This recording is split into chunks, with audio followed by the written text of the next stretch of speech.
मेरी जीजियों, मेरे जीजाओं, मेरी बेटियों, बेटाओं, मेरी माताओं, मेरे बुजुर्ग माता पिता तुल्य आप सब विराजमान हो। मैं निवेदन करूं आप सबसे, भव सागर बहुत गहरा है, संसार सागर बहुत गहरा है। इस पूरे संसार सागर में आज के समय में किसी को समझना बहुत कठिन। कुत्ते को देखकर समझ जाओगे कि कुत्ता काटने वाला है, बोलो सही है कि गलत है। सांप को देखकर समझ जाओगे कि सांप डसने वाला है। शेर को देखकर समझ जाओगे कि शेर आक्रमण करने वाला है। चीते को देखकर समझ जाओगे कि ये चीता आया है, ये हमें खा जाएगा। हाथी को देखकर समझ जाओगे कि हाथी के पांव बड़े हैं, ये हमें दबा देगा। बिच्छू को देखकर समझ जाओगे कि ये डंक मार देगा। पर इंसान को कैसे पहचानोगे कि यवन को कब निपटा देगा? बिच्छू को पहचानना सरल है, सांप को पहचानना सरल है, शेर को पहचानना सरल है, कुत्ता को पहचानना सरल है। पर इस कलिकाल में, इस संसार सागर में, आज के समय में मनुष्य को पहचानना बहुत कठिन, बहुत कठिन। और देखो, कुत्ता को रोज अगर अपन रोटी देंगे ना, तो कुत्ता भी दो महिला के पास में बैठ जाएगा, काटेगा नहीं।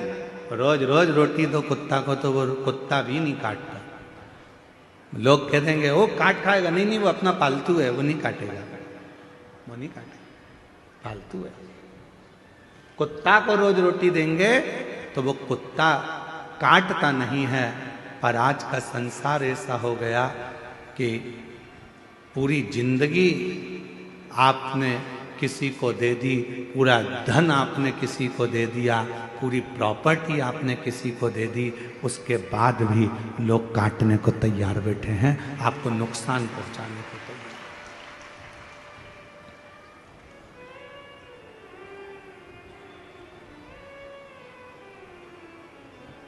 रे सो कोई नहीं रे,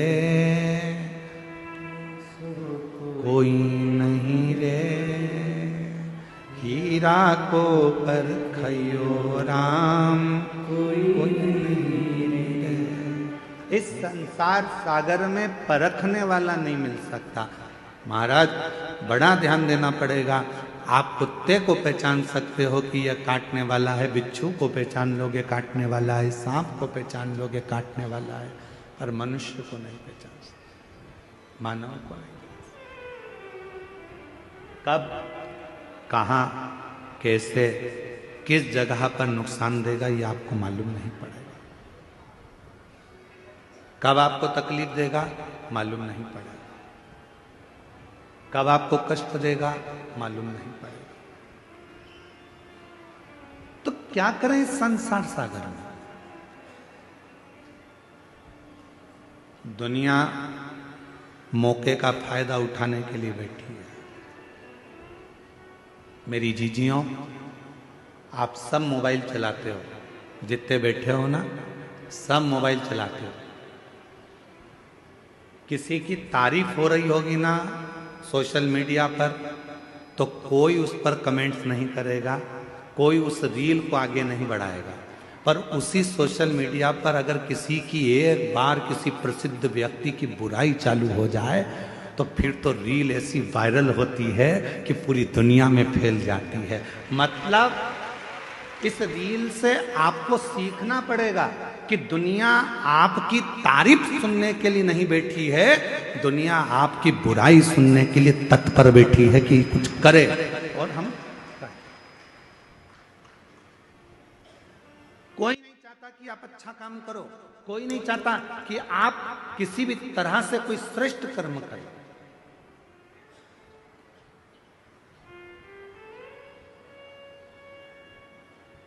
गौ माता के जो रक्षक हैं, गौ माता की जो सेवा में लगे रहते हैं, राष्ट्र की जो सेवा में लगे रहते हैं, सनातन धर्म को आगे बढ़ाने में लगे रहते हैं, सनातन धर्म को मजबूत करने में लगे रहते हैं, दुनिया के लोग उसी की बुराई में लगे रहते हैं।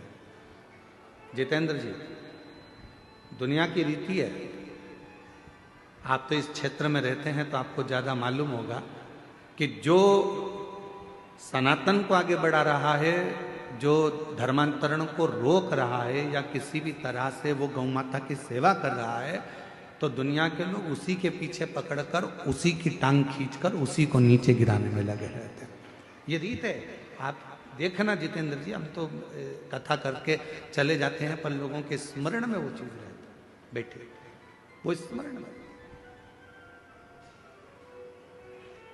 कोई अच्छी रील तुम्हारे सामने आएगी मोबाइल पर, किसी की तारीफ आ गई, उसने इतना अच्छा काम किया, कोई उस रील को आगे नहीं बढ़ाएगा। पर किसी बहुत प्रसिद्ध व्यक्ति की अगर कोई ने एक बार निंदा लिख दी, बुराई लिख दी, तो लोगों ने उस रील को वायरल करना प्रारंभ कर दिया। काकी जी देखो उनके बारे में क्या बोल रहे हैं, चाचा जी देखो वो महाराज के बारे में क्या बोला गया, काका जी देखो उनके बारे में क्या बोला गया। वो रील ऐसे वायरल होती है, ऐसे वायरल होती है। क्यों? क्योंकि दुनिया बैठी केवल तुम्हारी बुराई सुनने के लिए है, दुनिया बैठी केवल तुम में बुरा देखने के लिए है। पर शिव पुराण की कथा कहती है कि दुनिया के लोग कुछ भी कहें, शंकर भगवान को लोग शब्दों पर शब्द कहते रहे थे। ध्यान देना, भगवान देवताओं ने भी शिव जी को नहीं छोड़ा, खुद के ससुर ने भी शंकर भगवान को नहीं छोड़ा, दक्ष प्रजापति ने भी शंकर भगवान को अपशब्द पर अपशब्द कहे। साड़ू भाई था कामदेव, उसने भी नहीं छोड़ा। सती की बहन थी रति कामदेव की पत्नी, उनने भी कहने में नहीं छोड़ा। जितने भी रिश्तेदार थे, जितने भी कुटुंबी थे, जितने भी लोग थे, सबने शंकर भगवान को अपशब्द किया। उसके बाद भी शिव जी ने किसी का बुरा नहीं करा और देवताओं के हित के लिए विष पी गए और नीलकंठधारी बन गए।